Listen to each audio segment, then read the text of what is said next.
All right, college football, week two, week one is in the books. It was a tough week. It was a tough week for me. My week ended up really coming down to one game, and that game was an utter disappointment from the LSU Tigers.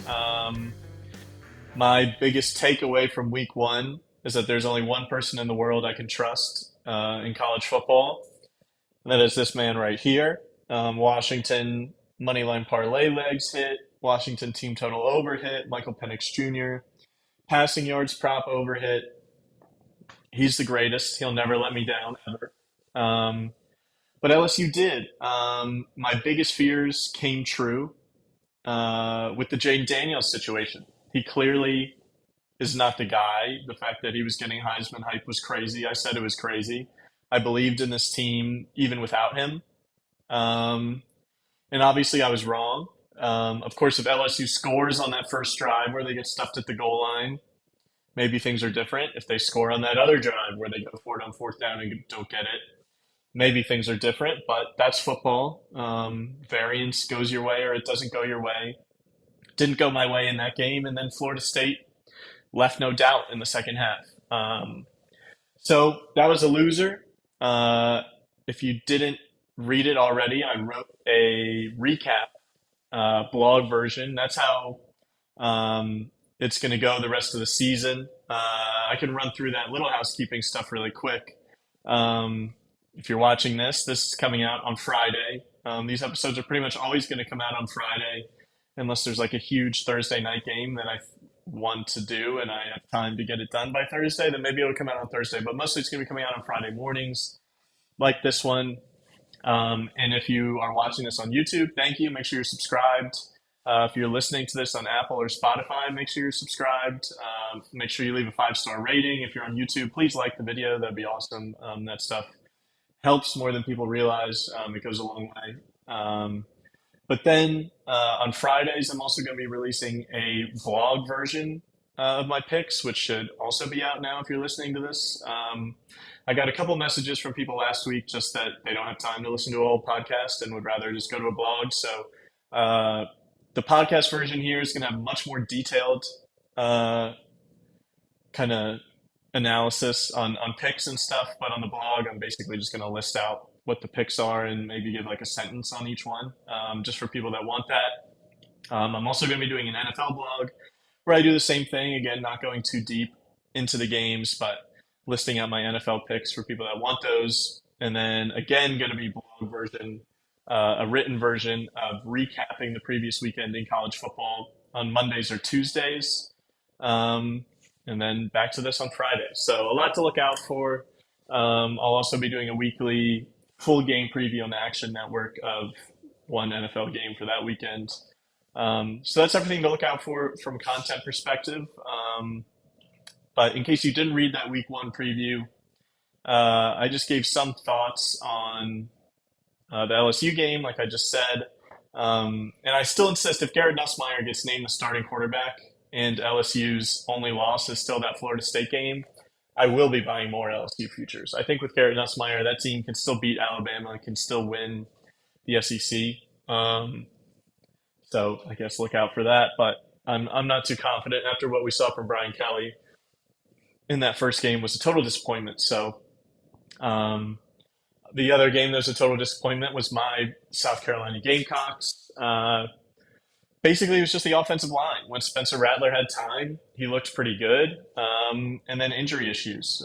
Juice Wells didn't play the whole second half. Was not even really a factor in the first half. It seemed like he tried to give it a go and just wasn't quite there. So that was really disappointing. Had an offensive lineman go down. Had their star safety leading tackler from last season go down in the first half and not come back into the game. So that definitely didn't help. Those injuries didn't help. But the offensive line play was really bad, and that ended up taking the kind of juice out of the team. I have some more thoughts on North Carolina. I'm going to be betting their game this weekend, so I'm going to save it for there.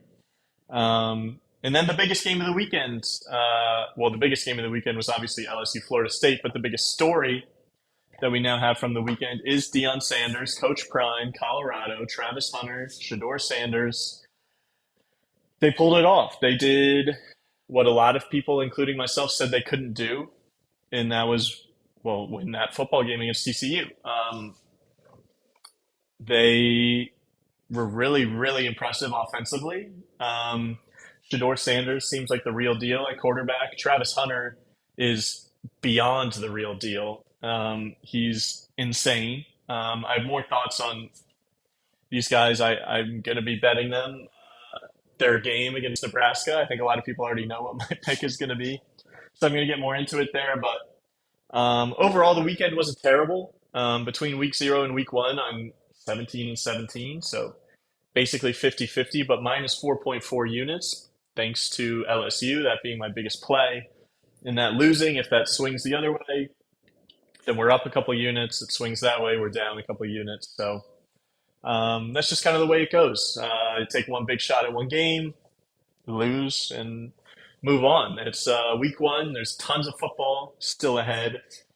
Come back from much bigger holes than this, so nothing to be worried about at this point in the season. Just focused on week 2. So let's get into those week 2 games. The biggest game of this weekend, College Game Day, is going to be there. Tons of hype around it going into the season, and here it is. It's Texas at Alabama. Texas is between a 7 and 7.5 point underdog. The total's 54.5.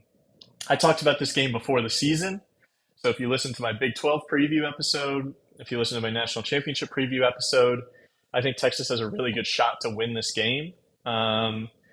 Alabama played well against Middle Tennessee State, and for some reason, Jalen Milroe played okay against Middle Tennessee State, and he was 13 of 18. He had less than 200 yards.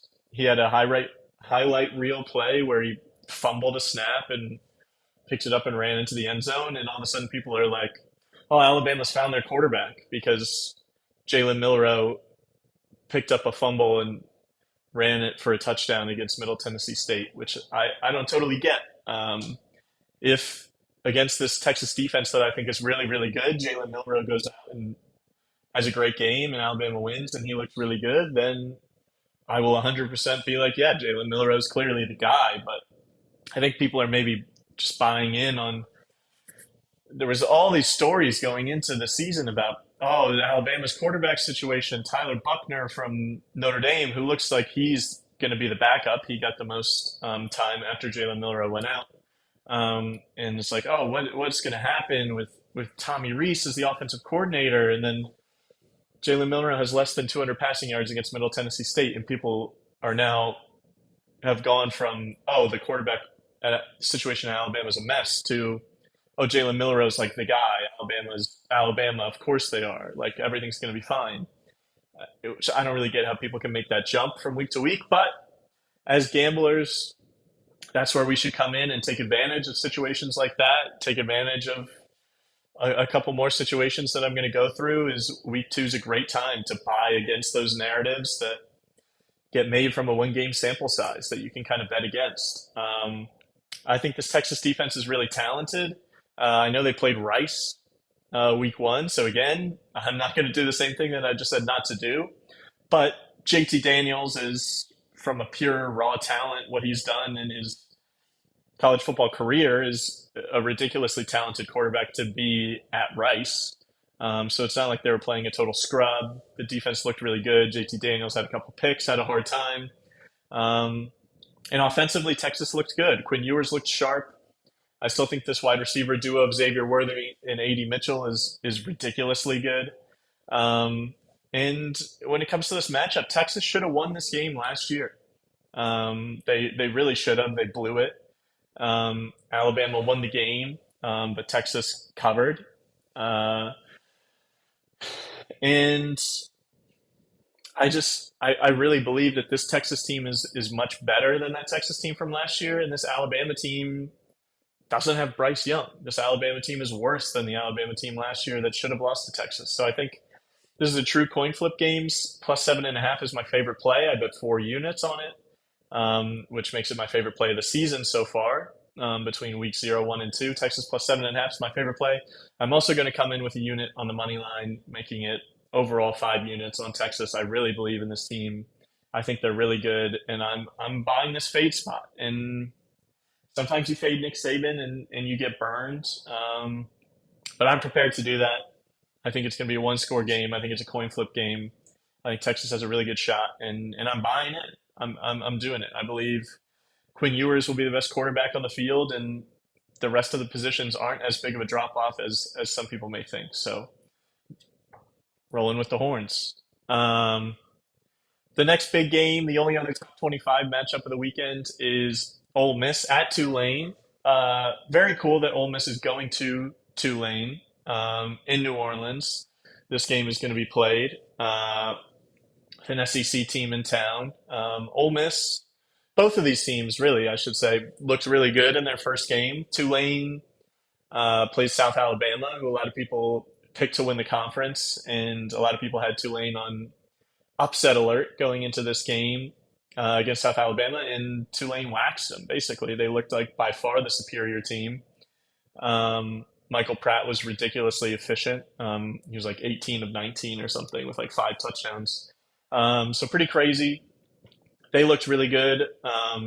Ole Miss played not real competition, but they dropped 70 points, which is ridiculous. The Ole Miss offense is going to be really, really fun to watch. Jackson Dart looked really sharp. Still, Spencer Sanders there as a backup quarterback can come in different looks. Quinshon Judkins, I still think, is maybe the best running back in the country. This Ole Miss offense is awesome. And this Tulane offense is awesome. Should be a really fun game to watch. There should be tons of points.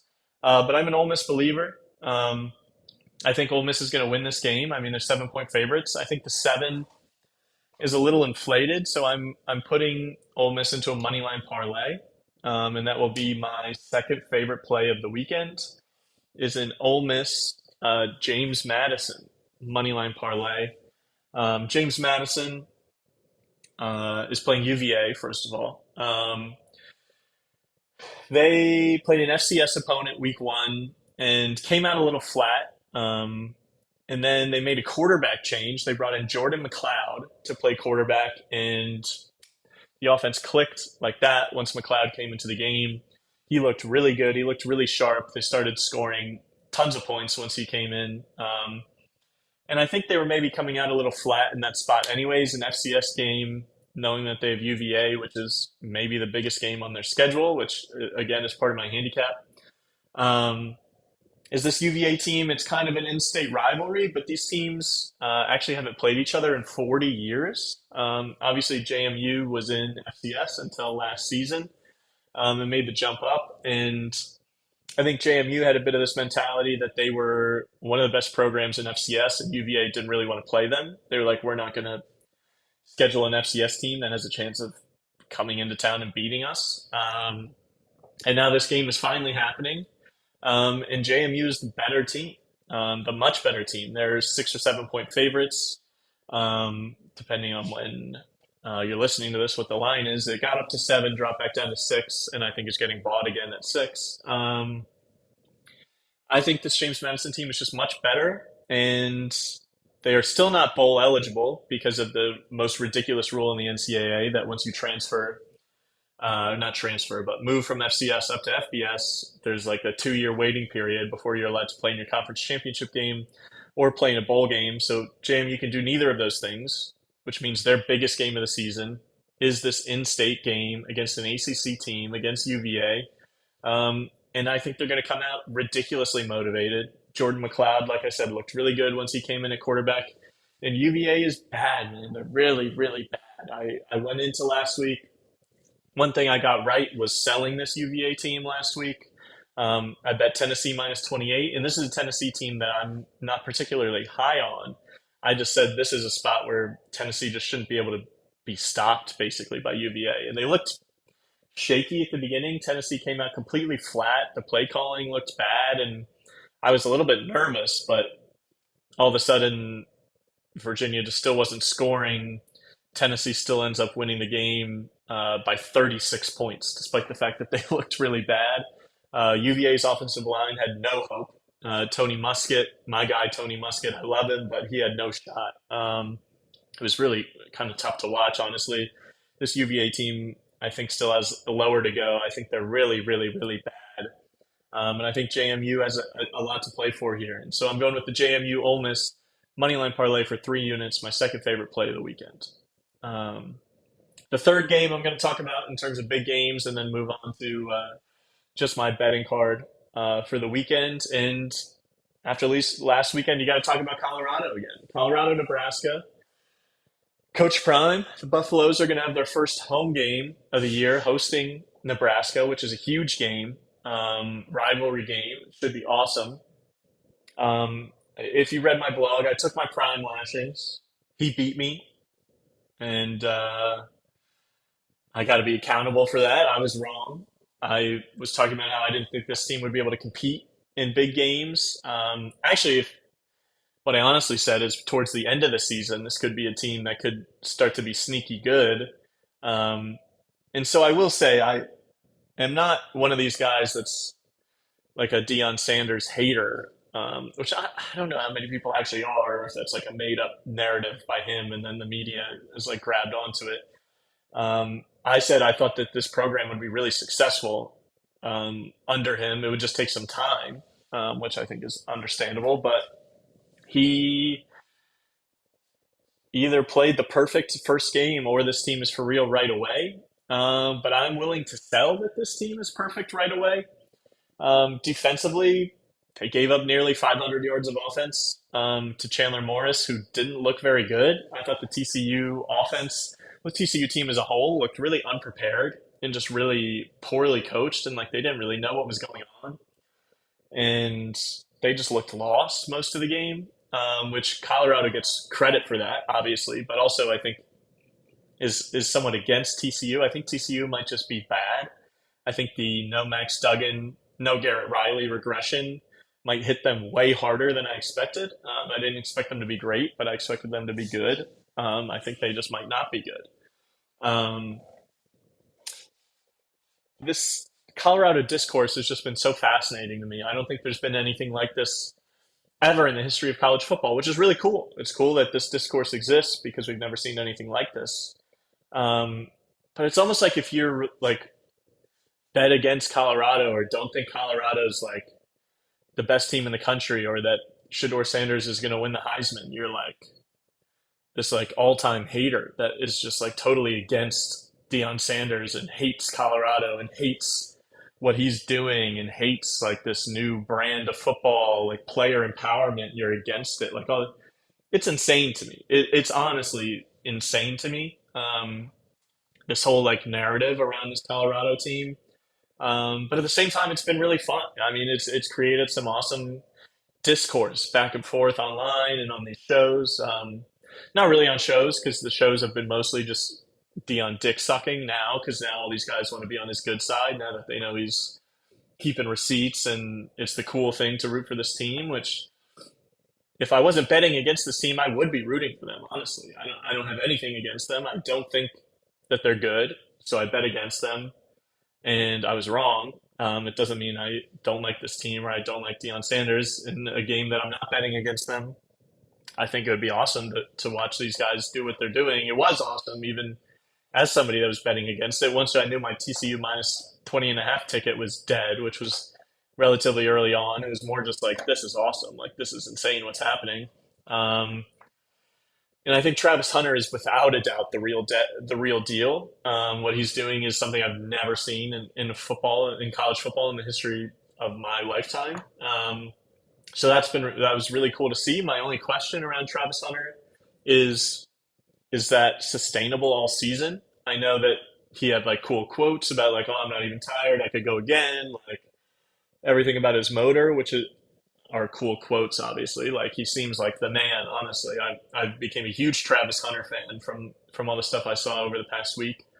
But I do still question if that's sustainable over a long season. Like, can you go out and play that many snaps on both sides of the ball? And I would guess that the priority would end up being playing him on defense more. I think that's where they need more help and where his true strongest position is at defensive back. And then what does that do to the offense that we saw if he's not there? He was obviously the leading receiver. He was Shador's go-to guy. Does that then make the offense take a step back if he's not playing as many snaps on offense? Or do they just say, hey, our defense sucks. let's take Travis off the defense and just focus on having a shootout with every team and hoping we win those shootouts. Because, like I said, they did give up nearly 500 yards. They gave up 42 points to TCU, despite the fact that they threw two interceptions inside the 10-yard line, or inside the red zone at least. Um, so really, if he doesn't throw those two interceptions, TCU easily could put up 56 points and wins this game, and we're having a completely different conversation. Um, so this weekend's going to be fascinating. Somehow is now going to be more fascinating than the first game was, because now it's, can this be sustained? Did Shador Sanders play the perfect game of his life, or is he just that good? And that's what we're going to see. And he is going to be a legitimate Heisman contender as long as this team can win enough games. I'm saying no, I don't think so. I think TCU's defense is really, really bad. Uh, Even last year, they went to the national championship game. By far, the worst aspect of their team was giving up explosive plays, and that's what they did again. And I think they're worse than they were last year. And this Nebraska team, on the other hand, I think is really, really strong. Defensively, I think it's going to be a much, much, much tougher time for Shador Sanders um, to get things done. Although I'm not going to totally go against this Colorado offense. They proved that they have a lot of weapons and can do a lot of interesting things. But if they ever get out of their rhythm, they were never out of their rhythm that entire last game. You're not going to go an entire season without getting taken out of your rhythm. So it'll be interesting to see what happens if they're getting different looks. We now have a whole game of tape out on Shador Sanders. We now have a whole game of tape on what Travis Hunter's role is going to be, a whole game of understanding how many snaps this guy's really going to be playing on both sides of the ball. How are you now, as Matt Rule, coaching against that and what they're going to do? I think does give a bigger advantage. I think there was so much unknown about this Colorado team that now opposing teams are going to be much more prepared starting with Matt Rule in Nebraska here. So I'm buying the 3. I'm doing it to myself again. I'm ready to be embarrassed in front of the entire internet when I'm 0 for 2 betting against Deion Sanders, but I really just need to see another game to be for sure about what's going on here, because the defense clearly still has tons of issues. The offense played an absolutely perfect game and still took a touchdown in the final minutes to win the game. And like I said, the 2 Chandler Morris interceptions inside the red zone, and it took that to win the game. So still not totally sold.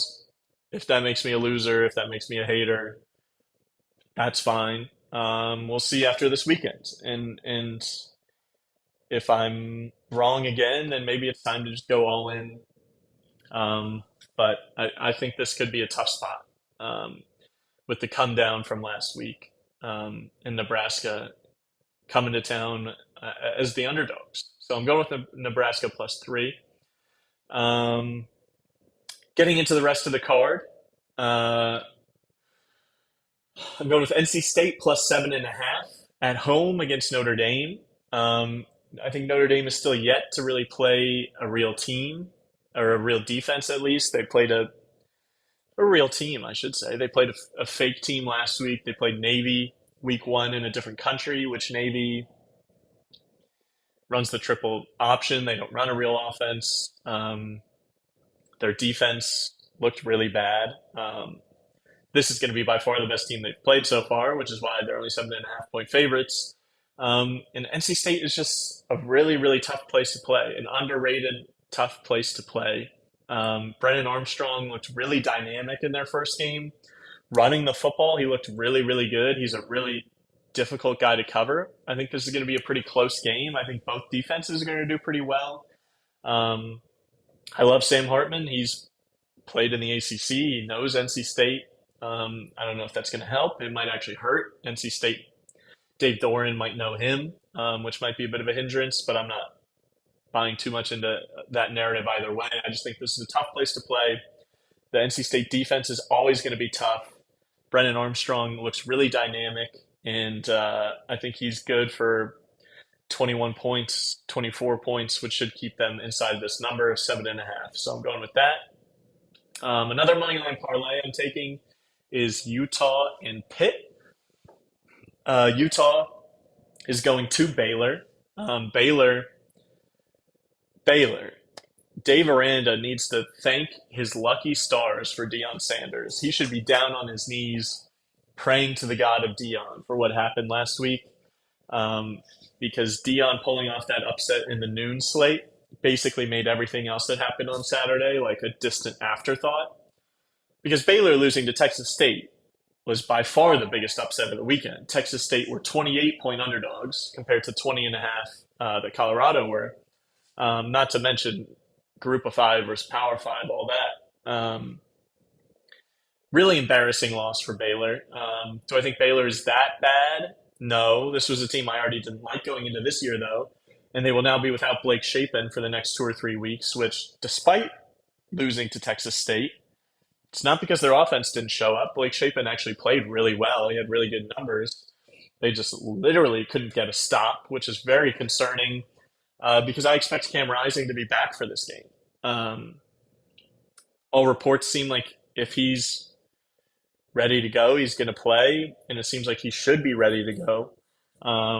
If he doesn't play, I honestly still think this is fine. Like, I think the Utah quarterbacks looked good against Florida. The two different quarterbacks, I think, would be fine against Baylor. This defense looked absolutely atrocious, and with no Blake Shapen, I think their offense is definitely going to take a step back from what it was against Texas State. And this Utah defense is really, really good. So I have a lot of confidence in Utah winning this game. I think because of the Texas State upset, this line has gotten a bit inflated, which is why I'm not betting the spread. I like them in a money line parlay, and I'm pairing them with Pitt. Pitt, obviously, if you're a longtime listener of the show or reader of my content, you know I have a Jerko fetish. Phil Jerkovich is somebody I just haven't been able to quit the last couple of years at Boston College, and now here he is at Pitt, which makes it much easier to bet on him, by the way. It's a much safer spot to be in the Narduzzi camp than at Boston College, so I'm happy about that. But really, they're playing Cincinnati, if you don't know. I'm down on this Cincinnati team. I think they're really going to have a tough year in the first year post Fickle. So I'm down on this Cincinnati team. I think they're going to have a tough time on the road against this tough Pitt defense. And with Jerko, I think he's just going to do a little bit too much. The defense is going to be too tough. Pitt is going to get the win, so I like this Utah Pitt moneyline parlay. Next game is Texas A&M at Miami. Again, I focused on the negatives because I lost in kind of the big games of the weekend, but in terms of the whole betting slate, still a lot of things went well. A lot of things went according to plan. One of those was Texas A&M. I expected Jimbo to be an egomaniac and want to run up the score. That's what he did. They covered the huge number. Connor Wegman looked really, really good, which is also what I expected and why I thought they could cover that big number. I think he's actually going to have a really good year. And Bobby Petrino was calling plays. This Texas A&M team, man, could be really dangerous if Jimbo can balance his his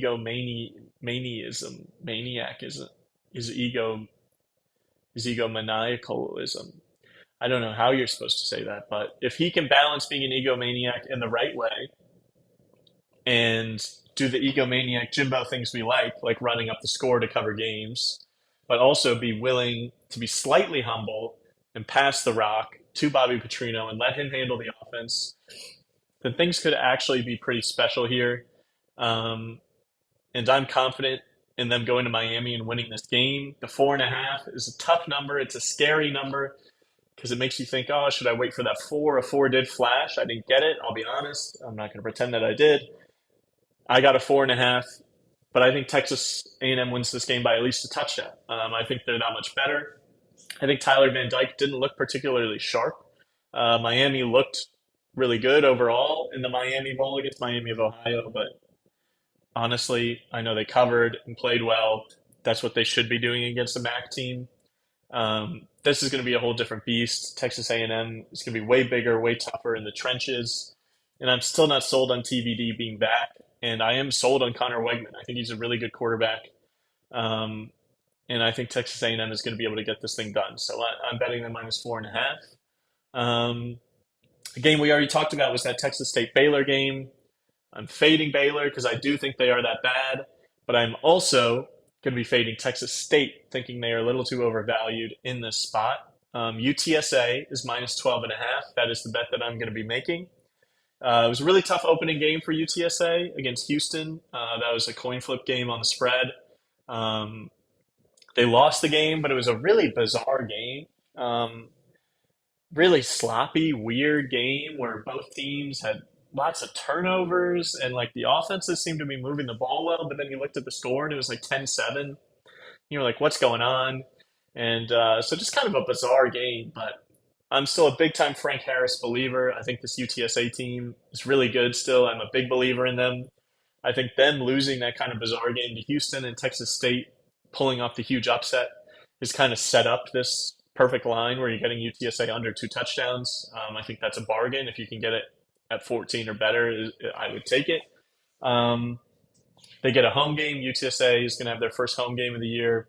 And I think they're going to be a little bit pissed. I think they're going to go back and watch the tape from that game and been like, we really should have beat Houston. Houston's not that good. We should have won that game. They're going to take out that anger on this Texas State team who's going to be coming down from an all-time high. It's kind of the perfect buy low, sell high spot for this weekend, I think, is UTSA minus 12 and a half against Texas State. Um, Talking about a team coming down, I think the Northwestern Wildcats have found their rock bottom. Um, Everything that happened with them in this offseason is a shit show. Pat Fitzgerald, you thought would maybe be the quarterback there for the next 50 years. He's gone. He's out. Um, Things looked like they were going to be really tough. They went in as 6.5 point underdogs to Rutgers, got embarrassed, basically. They couldn't move the ball. Their offense is non existent. They couldn't really stop Rutgers. Rutgers basically ran the ball down their throats, moved the ball down the field effortlessly. It was incredibly embarrassing. Um, this is going to be UTEP's third game. They did play week 0, and they had kind of an embarrassing loss. And we talked about this last week, some of the worst coaching I've ever seen in my life. They were the better team, but they had a nice bounce back last week against Incarnate Word, who's a good program. Utah was 7.5. UTEP, was 7.5 point favorites in that game. Covered that game and ended up being a late ad for me on my card. Um, I was scared, decided to buy back in on UTEP. It paid off. Um, and I think this UTEP team with Deion Hankins at running back is just going to basically do whatever he wants. And I think Northwestern's offense is non-existent. Um, this game, I bet it at UTEP +1. They're now small favorites. Northwestern being a home underdog against UTEP is maybe the most embarrassing thing that's ever happened to a Power 5 team. We might need to see Northwestern play UVA at the end of the season for the toilet bowl of the Power 5 because these two teams, I don't know if they can make lines that make me not want to fade these two teams. I guess we'll see after this weekend because I'm fading both of them. But I think UTEP wins this game, which is just disgusting. Honestly, I feel bad saying it. Um, the next game is App State at UNC. I said I was going to talk about UNC later. I'm doing it now. And I'm willing to sell them a little bit in this spot with App State coming to town.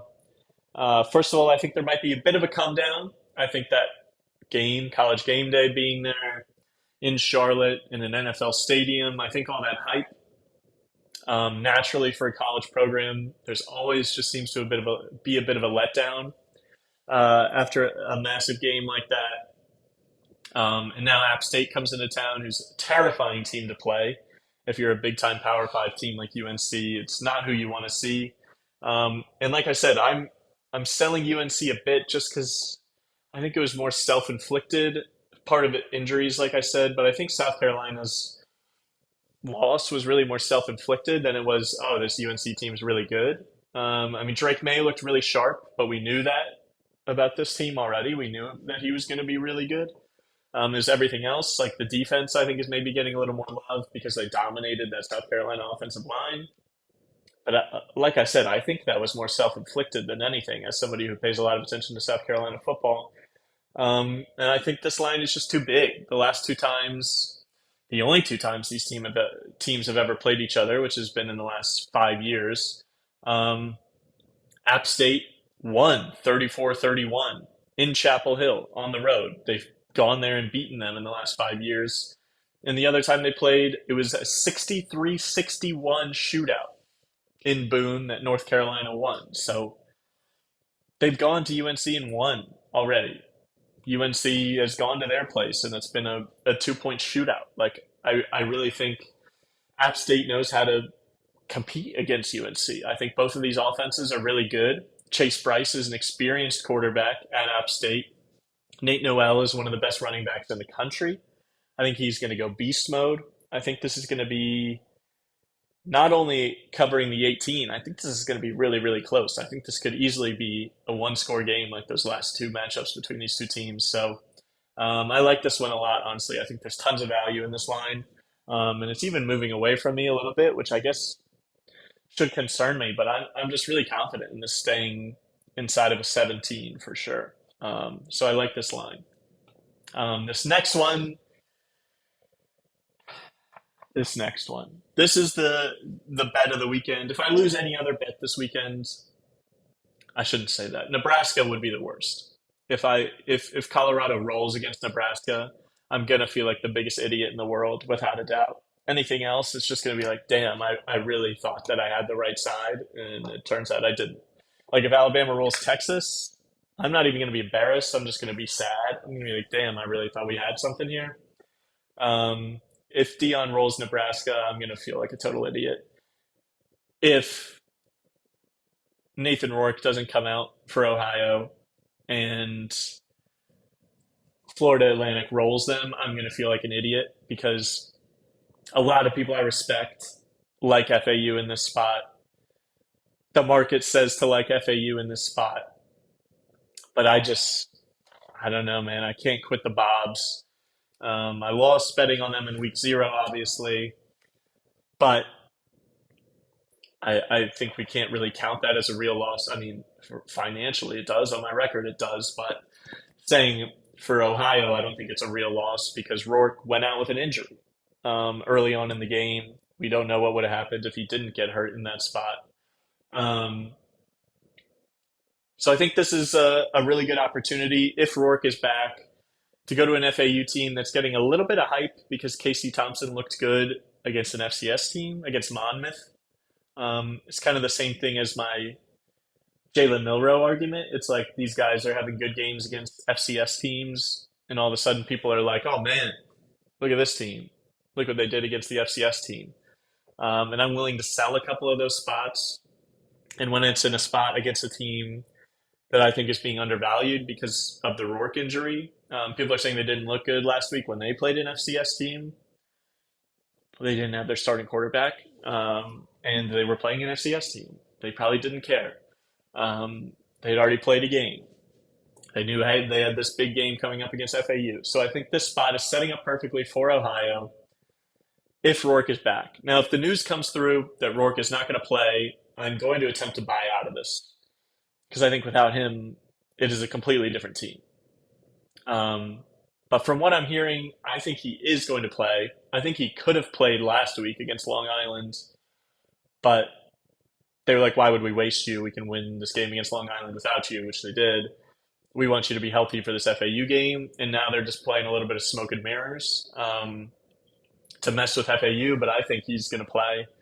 If I'm wrong, if something changes, if they're like, you know what, we don't care about this FAU game either, we just want you to be healthy for MAC play, there's always a chance that happens. And then I will try to buy out of this because this is a Rourke buy spot more than anything. Even though I am looking to fade FAU a little bit after the kind of fake hype I think they're getting. And that's nothing, I don't think necessarily FAU is a bad team. I don't think they're going to have a bad year. I just think that this line is getting a little inflated in both directions. Ohio's really bad when we haven't seen Rourke play a full game yet. And the FAU is really good because they beat the Monmouth by a lot. Thing is, I'm just trying to sell that a little bit. It's kind of what I look for in these week 2 spots. So hopefully Rourke is good to go. We don't have to worry about trying to buy out of this, but be on the lookout for that if that news does come through. A play would come through on the Action app. I also will send out a tweet letting anybody else know. So be on the lookout for that. But only one more play for the weekend that I have as of now, and that is one more money line parlay. I don't really like having three money line parlays in one weekend, but just a few of these lines worked out where I like the team to win, but I think it's maybe just a bit inflated of a number. And that's UCF. The reason I think the number's a bit inflated is because this guy, Michael Penix Jr., embarrassed the Boise State defense, made them look like an FCS team when realistically they're the favorites to win the Mountain West Conference. But that's just because of how good Michael Penix Jr. is. But at the end of the day, I still think this Boise team can be very good in the Mountain West, but they are not very good to the standards of Washington, obviously, but even to this UCF team that I'm high on. I think John Reese Plumlee can do a lot of interesting things that confuses defenses. I think against an elite defense like Texas in the Big 12, we may see John Reese Plumlee get exposed. But against a defense like Boise State, that we saw how many issues they had last week against Michael Penix, I think he can do things that will mess with them. Um, and he looked really good against Kent State. I know it's Kent State, but I think they'll be able to run the ball really effectively, and UCF will be able to win that game. It being -3.5 is kind of a tough range, so I like throwing them in this money line parlay with a bigger favorite. That favorite I'm choosing is UCLA. They're a team I faded last week, won last game of the night on Saturday, fading them in a wild one, honestly. Looked like Coastal was maybe going to win the game, and then Dante Moore came in. My whole handicap for that Coastal UCLA game last week was if Dante Moore starts, how big of a difference I thought it was between Dante Moore and the other quarterbacks at UCLA. So if Dante Moore starts, I'll lay the 14. I think they could blow out Coastal. If Dante Moore doesn't start, I'm literally going to bet Coastal because I think this UCLA team without Dante Moore doesn't quite have it. And at the end of the day, it might have been my best call of the entire weekend because it played out exactly how I predicted. Coastal came out. Grayson McCall made a couple big plays. They hung with them early. It was like, oh man, Coastal might pull off this upset. This is crazy. And then Chip Kelly said, oh, the best player on my team who plays the most important position on the field is currently sitting on the bench. Put Dante Moore into the game. He immediately threw a ridiculous bomb of a touchdown pass. And it was like, oh, yeah, this makes a little more sense. And Moore didn't play a perfect game after that by any means. He threw one bad interception that kind of kept the cover alive. But he made a few more throws and a few more plays where you're like, oh, yeah, this guy is the real deal by a mile. He's going to start this game against San Diego State. And I think offensively, they'll just have way too much for San Diego State to keep up with. San Diego State's always tough defensively, which is why I don't want to lay it with UCLA. I think maybe Dante Moore throws one more bad pick, one or two bad picks even, like we saw last week. But at the end of the day, the good plays he makes will outweigh that, and San Diego State won't be able to keep up. So that's my last play of the weekend. I don't know, man. At the end of the day, it all just could come down to Texas the same way it came down to UCLA last weekend. Hopefully, everything else wins. We're up a lot going into that Texas game at night and can just enjoy it and hopefully add on to that and be really good for the Texas National Championship futures. But it should be an awesome game to watch no matter what. I think it's going to be a really fun game to watch. Texas's defense is really good. I think it should be an awesome game. Hopefully lots of winners on the board. Once again, make sure to like this video if you're on YouTube. Subscribe to the YouTube, Blakey Locks on YouTube. Subscribe to the podcast on Apple, Spotify, wherever you listen. And yeah, thanks for listening. And be on the lookout for the blog version of these picks, which I guess you don't need if you listen to this whole thing, but the blog version of my NFL picks if you want to bet NFL too. So yeah, thanks for listening and see you next time.